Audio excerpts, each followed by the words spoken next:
Hello. This is Jonathan, and you're listening to the Joney Talks podcast, the place where we help you achieve your financial goals.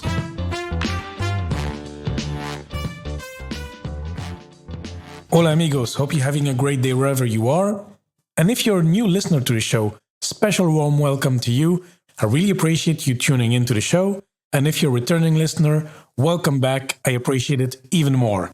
And amigos, today is the first episode of 2021, so I want to wish you a very happy new year and more importantly, a very healthy new year. And let's see what this year brings, huh? And now let's go to today's episode. In today's episode, we will speak to my friend Alex Mason, host of the Stock Stories podcast.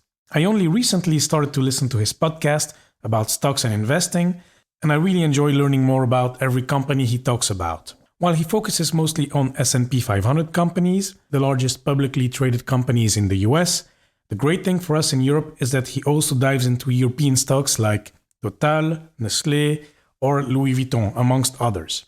We will talk about how he got into stocks, some of the myths surrounding the stock markets, the difference between a stock and a business, the different stock categories or personalities of stocks, and finally, Alex will share some great tips on where to start looking for information on individual stocks.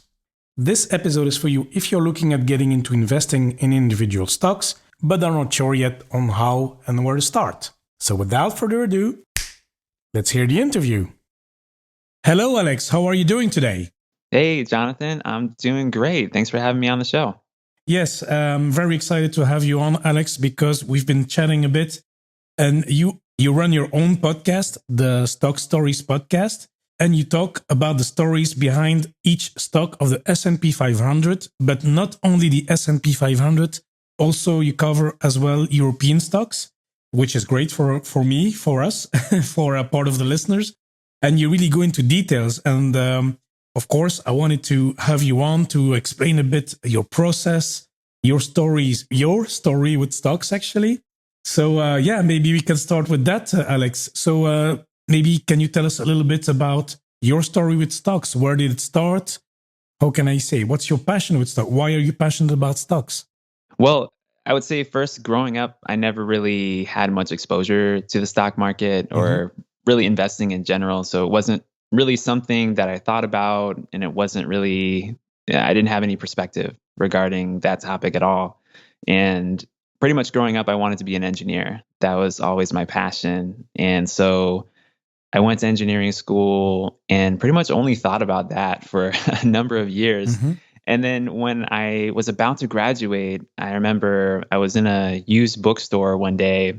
I'd come home from winter break and I was just kind of hanging out with my sister, and we went to the bookstore. And I was just kind of browsing around, and I thought to myself, I'm about to graduate, go out into the real world, get my first job, and I don't know anything about money at all. And it just kind of hit me on that moment that, maybe I should do some reading on the subject. And I came across this book called The Automatic Millionaire. It's by David Bach. And it introduced really the concept of investing to me and compounding. And I just became really enthralled with this idea that if I put enough money away now, if I was in my 20s and maybe 30s, then I would basically be set for the rest of my life. And I could do other things. I could learn about many different subjects. I could just kind of live my life. And so that was the introduction to me for stocks in general. And then as I got into kind of the more personal finance stuff, I told my then girlfriend about it, and we just decided, we're going to learn about this together. We're going to learn how to budget, do all the kinds of things that they tell you to do, watch your expenses, raise your income, etc. But that investing piece of it was something that just always stuck out to me as something that was so interesting. It was really mysterious. And the more I dug into it, I realized wow, there's a lot here. This isn't just put money in a mutual fund and forget about it. I mean, you can certainly do that and still have great results. But when I started to learn more about the mechanics behind investing, that's when I realized wow, this is a whole new world. I can see the entire world through different eyes now because I'm looking at it through the frame of a company or the frame of an industry. And that just became really fascinating to me. I think maybe just plays a little bit off of kind of the engineering personality. Like I want to understand how things work and I enjoy like figuring out systems. And so that's, I think that, that helped me kind of naturally lead myself into wanting to become an investor. Yeah, and I read the book as well. It's a quite good book. I mean, I think it's a bit repetitive in the first pages, but basically the message is clear. It's stop drinking your coffees and go buy index funds or mutual funds. That's really the short part. So you never bought those daily coffees or those daily lattes. Exactly. Yeah. And it's funny because I think different books speak to people at different times in their life, depending on the circumstance. And like at that moment, I was basically a broke college student and about to have a real income for the first time. Mm-hmm. And so the fact that it was telling me like, don't drink lattes or anything, I thought, oh, wow, okay, well, I already know how to do that. I'm not buying anything anyway right now. So, but yeah, I think it's a very, very basic introduction to a lot of financial concepts that can just be really helpful. Like if you do nothing else other than what's in that book, and of course many other books like it, then you'll be well on your way to financial security and wealth. No, it's a great book. And okay, the latte thing. As a student, maybe it's easy to follow, but maybe later it's not so easy. But then, okay, there's a lot of discussions on this latte factor. At least he put himself on the map there, David Back. So congratulations to him with his latte factor.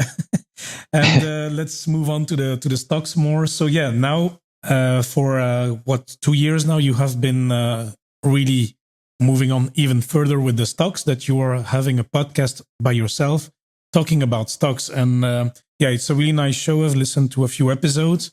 You really cover each stock, like from the story behind the stock, I mean, the company. Then you go on to the products, what the everyday products are, or what the company does. And then you really go to the numbers. So it's very interesting. And well, you have a lot of material left to do because, I mean, if you're going to cover the S&P 500 plus European companies, I think you have your plan for like 10 years already.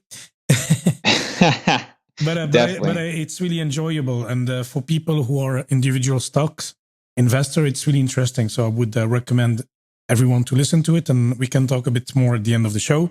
But then, Alex, so how long have you been really investing into the individual stocks then, doing your research, etc.? When did you start?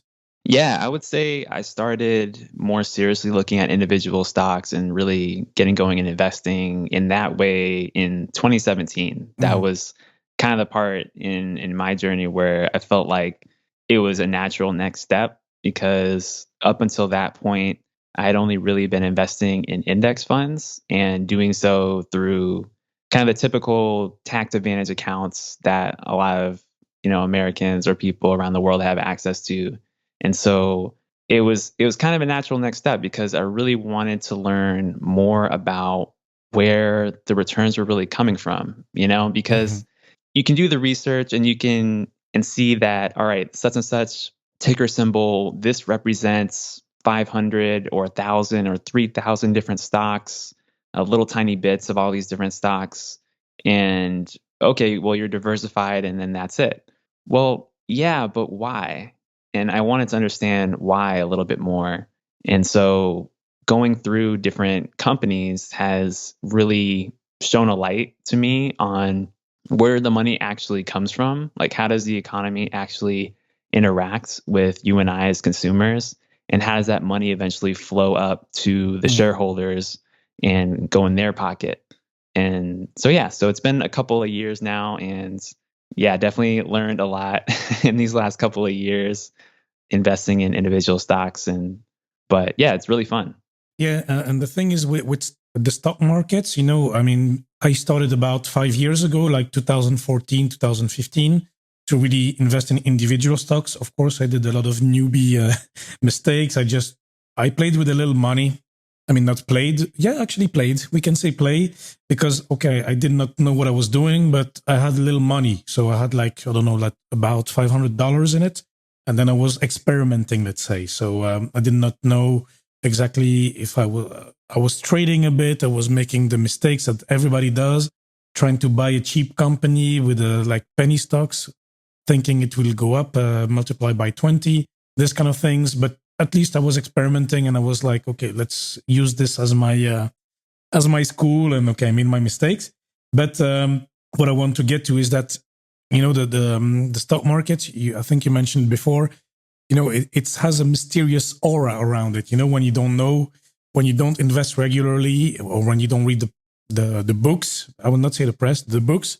I mean, it seems complicated. It seems like, oh, it's magic. Oh yeah, this guy put $100, and now after 2 years he has $2,000. How is that possible? Or maybe even overnight gains, like if you bought Tesla in March this year, maybe you did 10x. It's all those stories, and it scares people, it excites people, but I think it makes a lot of people poor and maybe afraid. And does one get over these barriers? Because even some people who are well informed, working in the finance sector, I mean, they don't invest in the stock markets because of all this. How do you overcome this psychological barrier, Alex?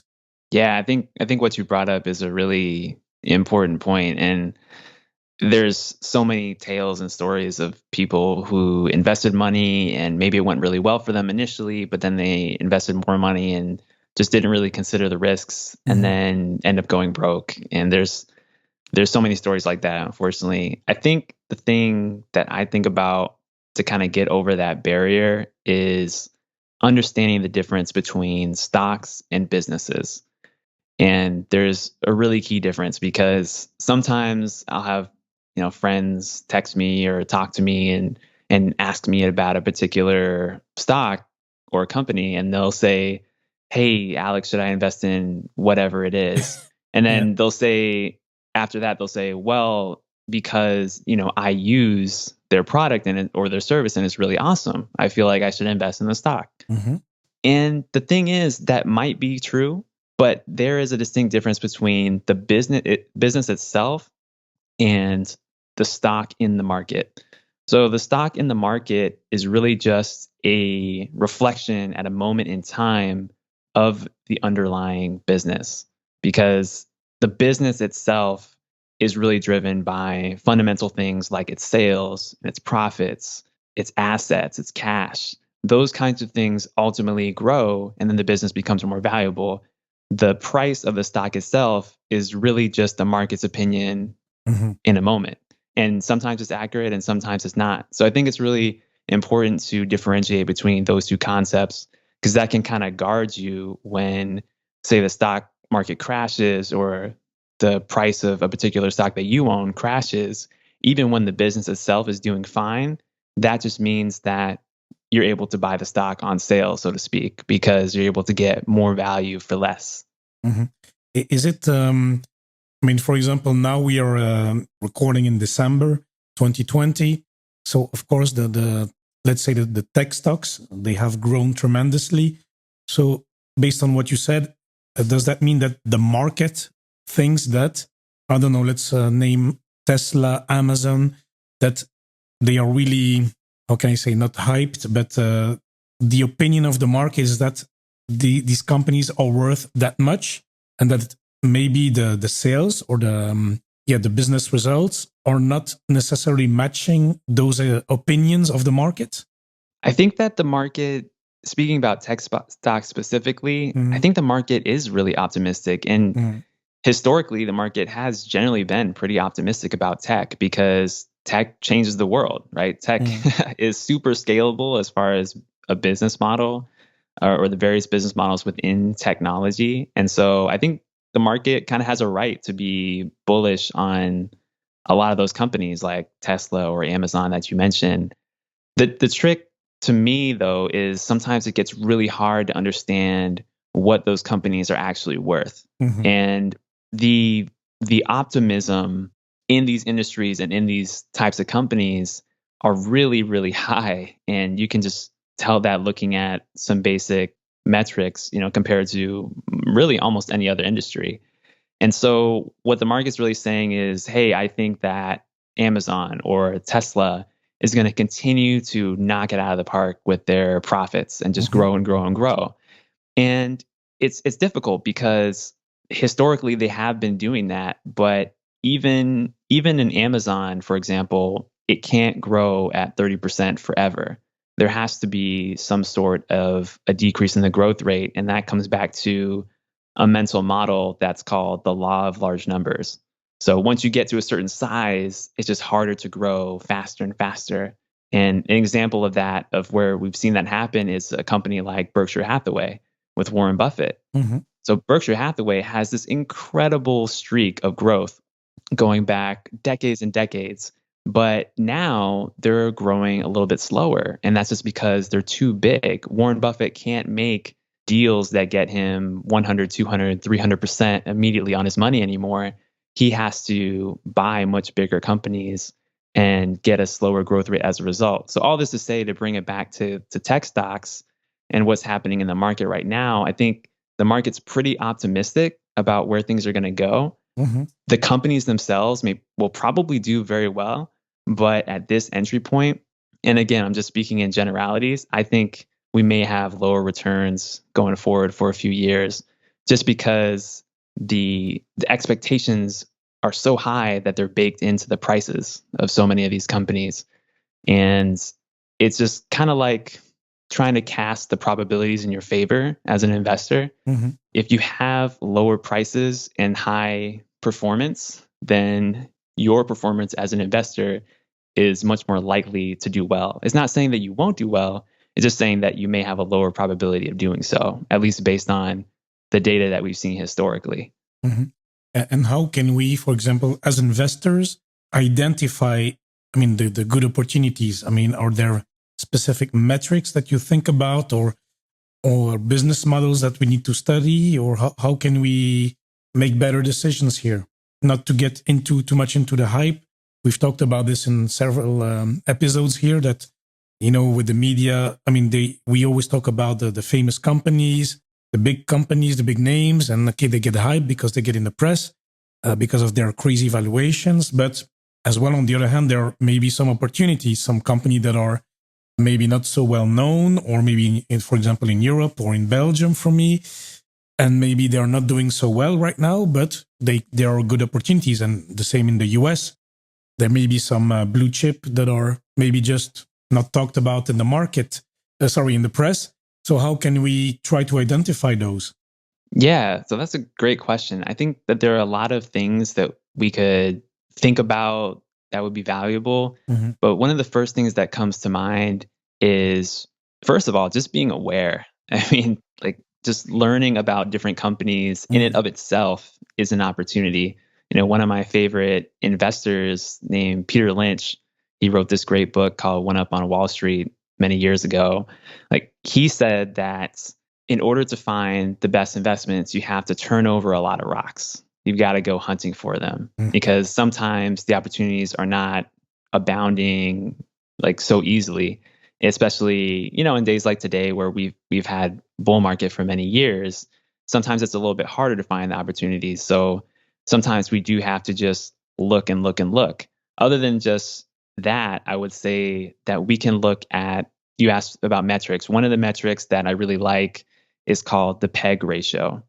And so the PEG ratio stands for price divided by earnings plus growth.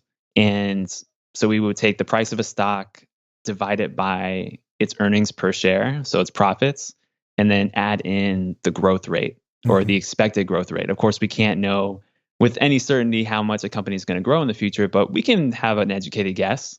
And so that metric, I really like it because, and that's actually also from Peter Lynch, it accounts for the value of the stock today, but it also takes into account the potential for growth in the future. So you may have a small, fast-growing company that has a really high price to earnings ratio, which is a PE, and that's kind of the traditional valuation metric that a lot of people use.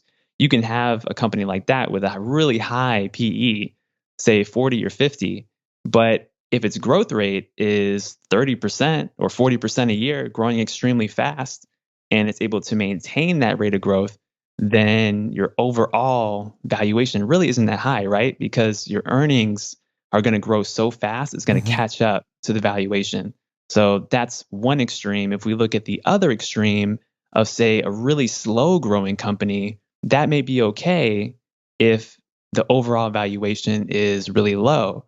So the price is really low compared to the earnings, might be okay if those earnings are not growing that fast.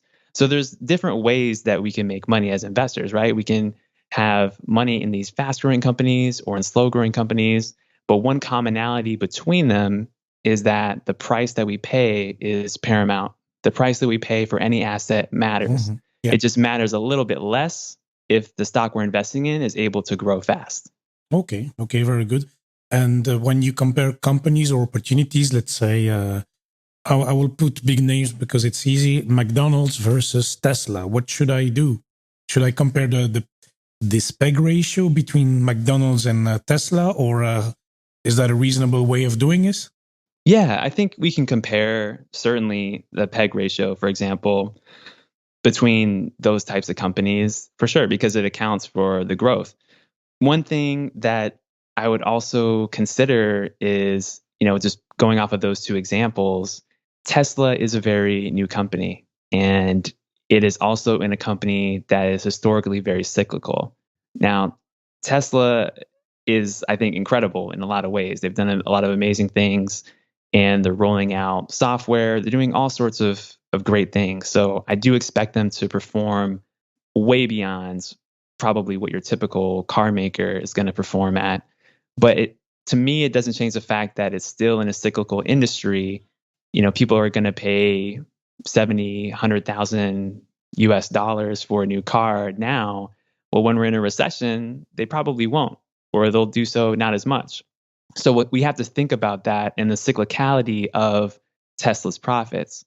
Contrast that with a company like McDonald's. McDonald's is pretty much the only major restaurant in the world to have been as successful as it has been over a very long period of time. And whether there's a recession or times are good, people are going to buy a Big Mac with fries, right? Yeah. Uh, Warren Buffett's, he's still eating his his food from McDonald's all the time. So it just depends. And I think that kind of brings out this point that sometimes we can compare metrics between A and B companies and come up with relative valuation. But sometimes I think it's important to look too at kind of what is the personality of the company itself. What are some of the underlying economic characteristics that have driven this company's success in the past? And then we can ask ourselves, are we likely to see those same types of characteristics going forward or not?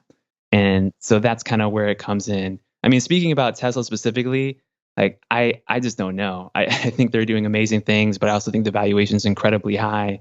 So it's a little bit harder for me to value a company like that compared to a company like McDonald's, which already has a long track record of financials, is not as cyclical, and is just grows a little bit slower. So it's a little bit easier to value. Yeah, sure. And then we spoke a bit before the episode, and then you wrote something to me, an idea from Peter Lynch, because you talked about it. It was about, why I like to think about stocks as personalities. Can you expand a bit on that, Alex? Because I think this is something new for me as well. Yeah, for sure. So I really love this concept from Peter Lynch. And this is actually in the book that I mentioned earlier, One Up on Wall Street. And it's this wonderful concept that looks at individual businesses as kind of these different personalities. He calls them categories. I call them personalities because I kind of think of them kind of like people. And so the different personalities are these. You have stalwarts, fast growers, slow growers, cyclicals, turnarounds, and asset plays. And we can go into each of those if you want. So the first one, fast growers. So these are like the young, up and coming companies that maybe just made it into the stock market. They just IPO. They're small, maybe around $1 or $2 billion market capitalization, and usually growing at least 20%, 25% annually as far as their earnings. And so a lot of the great returns for individual investors can be made in this category because a lot of the big institutions can't buy those kinds of companies because they're just too small for their funds. They would literally move the entire market for that particular stock if they were to try to buy any meaningful amount of shares. So that's really fertile ground for people like you and me as individuals. So that's a great category. Of course, there's a lot of risk there because there's a lot of volatility with these types of companies. That's kind of the double-edged sword of growth. Like, yeah, you can grow really fast, but you can fall really fast too. And some of these companies don't make it. Another category or personality are the slow growers. So slow growers, these are things like, what's an example? I would say something like a Southern Company. So I did an episode on this a little while back. Southern Company is a utility company in the Southeast United States, and it helps make electricity for people who live in those states, and it grows, 2 to 5% per year. Nothing really special. It pays a big dividend and just kind of does its thing. It's the kind of company or stock that it's going to make money for you if you choose it well, but don't expect it to go crazy. But at the same time, it's good protection during a recession because the earnings are going to be relatively stable. So moving on to stalwarts. Stalwarts are kind of in between. These are those blue chip companies that people love to talk about. These are the McDonald's of the world, the Disneys, the Coca-Colas, the Microsoft. probably now Microsoft, certainly. So these are like these flagship companies that not only are well known, but they have lasted for a long time, but they're actually growing faster than a slow grower. So maybe in the 8 to 12% range as far as earnings growth. And this is great because you kind of get the best of both worlds. You usually get a dividend, so you get some income immediately, but you also get a decent amount of growth over the long term. So that's a really great category company to look at as an individual. Then you have cyclicals. So cyclicals, oh man, like these are some of the most misunderstood personalities of stocks, I think, because a lot of times they look like they're a stalwart or they look like they are maybe even a fast grower, but really they're just in disguise. These are the types of companies that, just like clockwork, move up and down with the business cycles.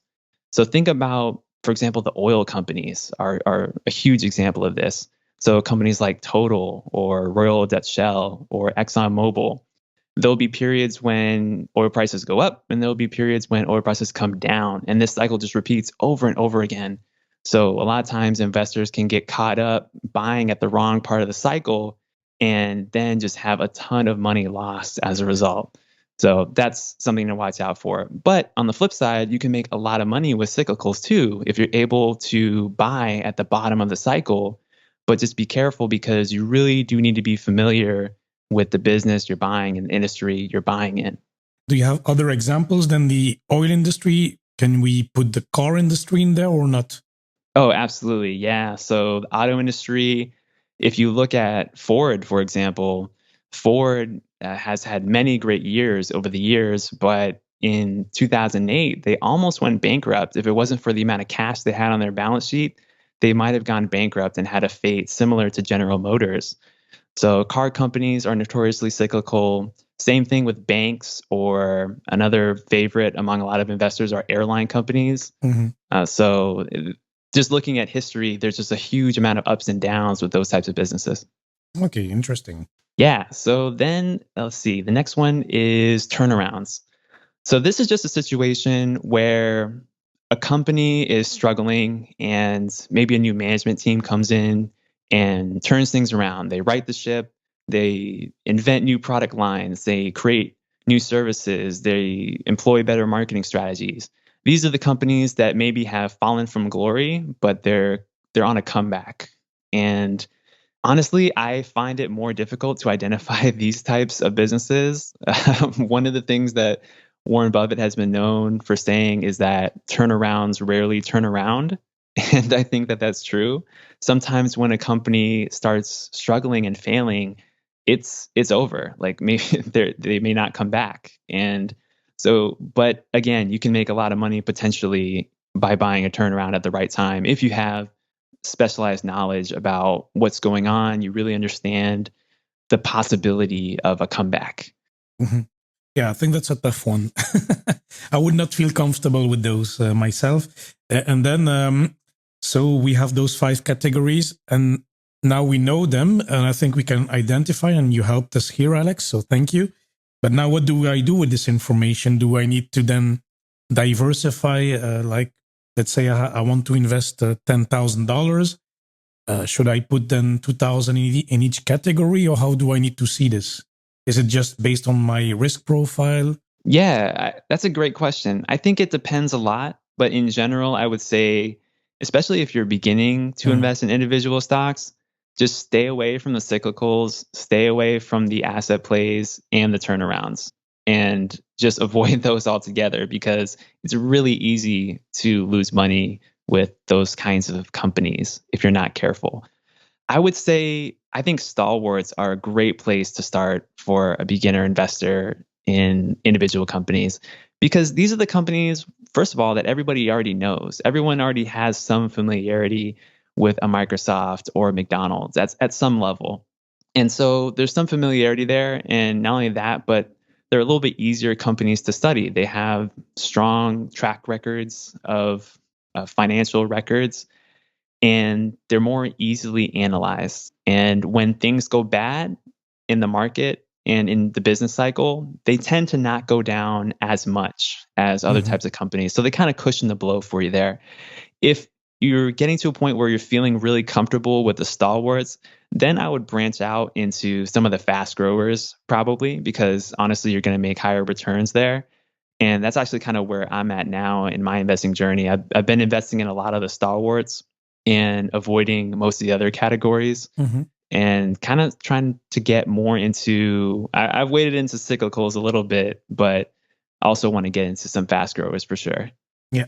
And then, Alex, I want to ask you, because your journey started with the book, The Automatic Millionaire, where I think I don't know if it's index funds or mutual fund that he advocates for, but still like a diversified fund. So do you still own, are you still invested in an index fund or something? Or did you move completely away? Or how do you balance your assets now? Yeah, I actually am still invested in index funds with some of my portfolio. Just in the tax advantage portfolio, and I just dollar cost average into those every month.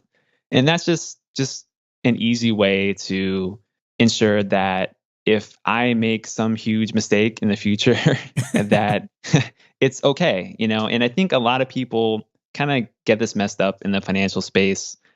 They believe that it has to be one or the other. Either you're all for investing in the indexes and passive investing all the way, or no, you're not going to do that. And, active all the way, you need to trade, you need to invest in individual stocks, whatever it is.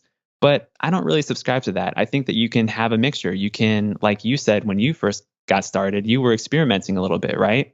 Correct. So it really helps to just try different things and see what works. And then over time, you can refine your strategy. So that's kind of where I'm at right now is, yeah, I have some index funds, but that individual stock portion of my portfolio is growing over time. And I don't know, maybe one day I'll completely switch over once I feel like I've proven to myself that I know enough about it and am skilled enough to really do that. But yeah, it doesn't have to be an all or nothing thing, but that proportion is definitely growing over the years. Yeah, correct. Yeah, I do the same. So I have a portion in index funds, and I also invest in individual stocks. But I like to go into the details and learning about the business and reading books about the business if possible. Like last year, I read 2 books about Disney and this kind of thing. So it's genuine interest, and that's what makes me want to buy it. And I will listen, of course, to a few more of your episodes that talk about the companies I invest in, because I invest mostly in stalwarts, which you cover. So it's a passion as well. It's interesting. It's just how does the company make money? Why this strategic decision was a bad one? Why was it a good one? Was it a good timing, etc.? So it's quite interesting. But then, of course, you invest a lot of time in doing so. And then, Alex, I want to ask you because, okay, some listeners may be invested in the stock markets. Some may not be. Some may be on the fence. Some maybe are investing in index funds already. But let's say you're a complete beginner and, okay, you set some money aside and you're ready to invest in to take more risky moves with your money. Yeah, what would be your tips for beginners in investing in the stock markets? Yeah, I would say first of all, just get started. Just try something. Mhm. It's okay to lose a little bit if you learn something out of it, right? Yeah. So just get started, get that brokerage account open. There's of course, a million out there, but now we're at a really great time as an individual investor where the fees are so low or in some cases non-existent to purchase individual stocks. So it's a really great time to start. I would also say more specifically, start with companies that you know, companies that you care about, companies that you're familiar with, and then go ahead and do a little research online and just see, is this company publicly traded? And then once you find out that it is publicly traded, go to the company's website. And Mhm. sometimes it's obvious, sometimes it's not, but there's usually a link on the main homepage of a company's website that says investor relations. So what you want to do is click on that to go to that page, and then you'll see a ton of information. Don't worry if it's too overwhelming. There's often a ton of info there, but just start kind of poking around and reading things. One of the main things that I do is read the annual report. So, as a publicly listed company, every year the company's board will basically create this annual report for shareholders just to give them an update on how the business is going. And some are more well written than others, certainly. Some are a little dry, but sometimes you'll learn some really great things in there. And that's actually one of the foundations of my research is just reading an annual report, nothing more than just opening up the PDF and just reading and seeing what I learn. And so I would definitely advise doing that just to get started. And you would be amazed how much you learn about a company in 20 minutes if you just start reading the latest annual report. Yeah, and it's interesting because I read a lot of those myself, especially when I was a student, because then for some papers, we needed to dig into those. And then you see the metrics they use, for example, in specific business. And okay, it's a while ago, huh? But for example, in a telecom company, they would look at certain ratios like, oh yeah, average revenue per user or this kind of things. And they try to measure the growth of this revenue per user or the churn of customers, how much they lose, how much they gain per year. So they use different metrics per business. So that's also interesting to learn about. It's just a thing that you would not know if you don't read the report. Yeah, exactly. And that's a great point. Just familiarizing yourself with the lingo or the language of an industry really helps. And the cool thing is, Jonathan, once you kind of learn the basics of the lingo for one company and begin to understand it, then you can switch over to one of the company's competitors and have an even easier time understanding how that company is doing because you already have the context. So, the knowledge you have that you gain, it builds on itself over time. Yeah. So read. And one observation I had in the beginning, it was like, oh, but when you read those papers, it all looks fantastic. It's like, yeah, we had a bad year, but the future looks bright. It was always something positive, It's like, so as you say, some are better written than others, but it was always like, yeah, but every time I read a report, it looks positive. It looks great. It looks fantastic. Of course, they have to. It's because they need to present it to the board of shareholders, etc. So they need to make it look good. So that was just a funny thing that was my first observation when I started reading those. But yeah, it's good tips. And do you have any book recommendation, for example, like a guide to help you help you, like I don't know, maybe the book of common sense investing or this kind of things? Yeah, I would say there's a lot of great books out there. Mhm. I tend to recommend for beginners the One Up on Wall Street by Peter Lynch. I just think it's really well written. It's written in a language that's not super technical, but pretty conversational, but it still gets to the heart of what investing is and the kinds of things that are worth looking at. So I would definitely recommend One Up on Wall Street by Peter Lynch. It's a fantastic book. Okay, excellent. I haven't read it Yeah. myself, so I will put it on my wish list. Okay, Alex, I think we covered quite a lot of ground, and maybe some listeners will be like, "Oh, that was a quite technical." So let's put a break here. And I think if listeners want to know more, I think your podcast is a bit less dense than this episode. It's taking a more easy pace. Maybe you can share a little bit on how you share your episodes in your podcast. Yeah, thanks. So Stock Stories is all about decoding the business behind the stock. And what I try to do with every single case study is look at the company kind of from a holistic perspective. So we start with just telling the story of the history. Like, where did the company come from? Why does this company even exist now? What needs is it fulfilling in society? So kind of setting the context first. And then we look at the business overview and just try to figure out at a very fundamental level, what does this company do? How does it make money? And it can be as simple as like McDonald's we talked about earlier. They sell burgers and fries. Pretty easy to understand. Or Tesla, we covered that recently on the show. And fundamentally, people think that Tesla just sells cars, but really they sell energy and they sell software. Those are the main things that they sell. And so kind of breaking down what the business does and how it makes money. And then we go into the financials a little bit. I try not to get too overwhelming because sometimes with a podcast, it's difficult to convey numbers in a way that is really that helpful. But just looking at basic trends, like did the sales go up this past decade? Well, how much did they go up? Did the profits go up? Just looking at some basic trends like that can really give you a lot of insight into how the business has been performing and likewise how the stock is likely to perform in the future. Yeah, and it covers, as we said, so companies from the S&P 500, so the companies but it's across all industries. I think there's REITs in there. There's utilities, Disney's in there, like the big names, and as well European companies. So there was a Total, the oil company, the oil major. There's Louis Vuitton in there. I mean, it's very rich. So it's for everyone, and very interesting. So I highly recommend it if you are looking at investing in stock markets or want to know more about the companies you want to invest in. So it's a great podcast. I subscribe myself, Alex. So Alex, we've come at the end of the show, and as you know, we always have our 3 quick fire questions. Are you ready? All right. Yes, I'm ready. Okay. Well, we talked a lot about stocks, but what has been your best investment so far?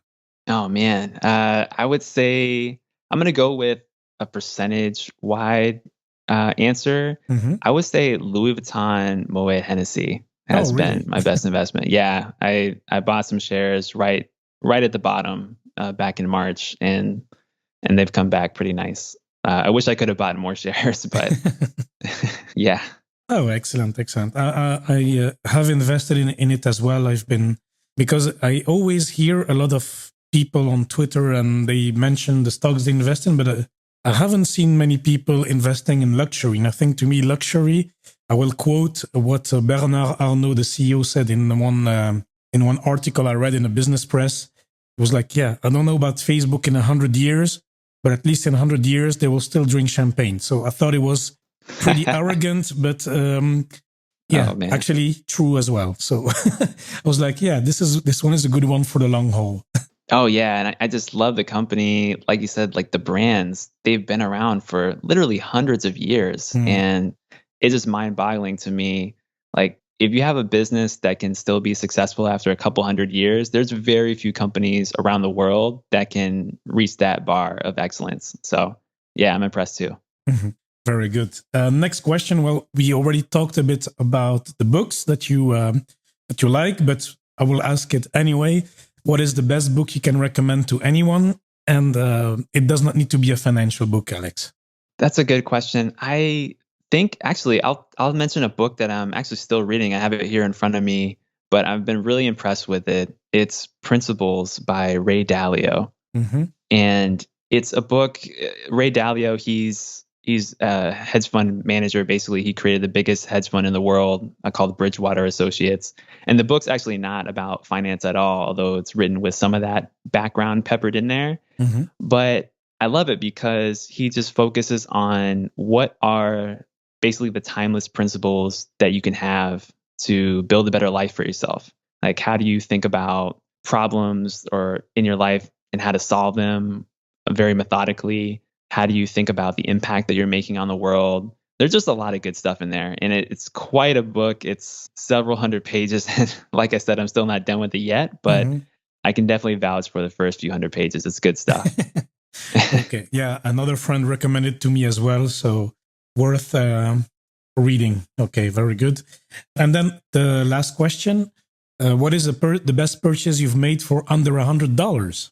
Yeah, this is a good one. So I started journaling back in 2019. I just kind of picked it up. Thought it would be good to just kind of store some of my thoughts down, especially just with life. And sometimes you have great moments, sometimes you have moments that are hard. And it just was really cathartic for me to write some of those things down on paper. I recently bought my first fountain pen. It's like a really simple, like $20 pen. I think it's by a company in Germany. I think it's called Lamy pen, Lamy. But it's really good. It's $20 or so, and it just helps me clarify my thoughts even better. It's way better than just the ballpoint pens I've been used to writing with my whole life. So just kind of fun to write with something nice like that. If it's it's tools, if it's helps you to achieve what you want to do, then it's worth spending a little bit more. And if it's $20, come on, it's a no-brainer, I would say. Oh yeah, for sure. Yeah. Okay, very good. Well, Alex, so we mentioned your podcast. So Stock Stories, that's the podcast. Where can people otherwise find you? Yeah, you can find me on my website, which is stockstoryteller.com. Or I'm on Instagram too, @stockstoryteller, or Twitter, also stockstoryteller. But on Twitter, I ran out of characters, so there's no O's. So, but it's spelled out Stock Storyteller. Okay, very good. I will link it all up in the show notes anyway, so people can find you everywhere and enjoy enjoy the shows and the benefit from the tips. Of course, you're not a financial advisor. I am not neither. But at least it's very good material to get started before making a decision and learning more about the companies. So, Alex, I want to thank you again for sharing your story and your tips on investing. So thank you so much. And we'll speak soon. Awesome. Thanks, Jonathan. I really appreciate you having me on. I hope that you enjoyed this episode and that you learned something from it. I certainly enjoyed my conversation with Alex. It was a pleasure to have you on. And I'm looking forward to listen to more stock stories on your podcast. Anyway, before we leave, here are the key takeaways for today. Number 1, the stock markets carry a mysterious aura. How does one get over the psychological barrier to start investing in the stock markets?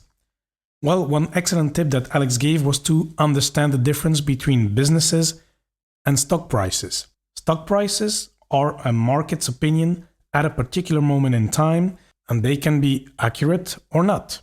While businesses are driven by sales, assets, cash, net results, etc. So keeping those two definitions in mind really can protect you when the stock crashes, for example. If the business still goes well, you're essentially buying the stock at a discounted price. Number 2, the law of large numbers. With time, it is harder to grow faster and faster for large companies such as Amazon. So if you're looking for fast growers, look at smaller companies. Number 3, metrics like the PE ratio or the PEG ratio and cyclicality matter a lot when evaluating a company, but as well look at the personality of the company and the underlying economic characteristics that made the company a success. The question you need to ask yourself is, will we see those positive characteristics again moving forward?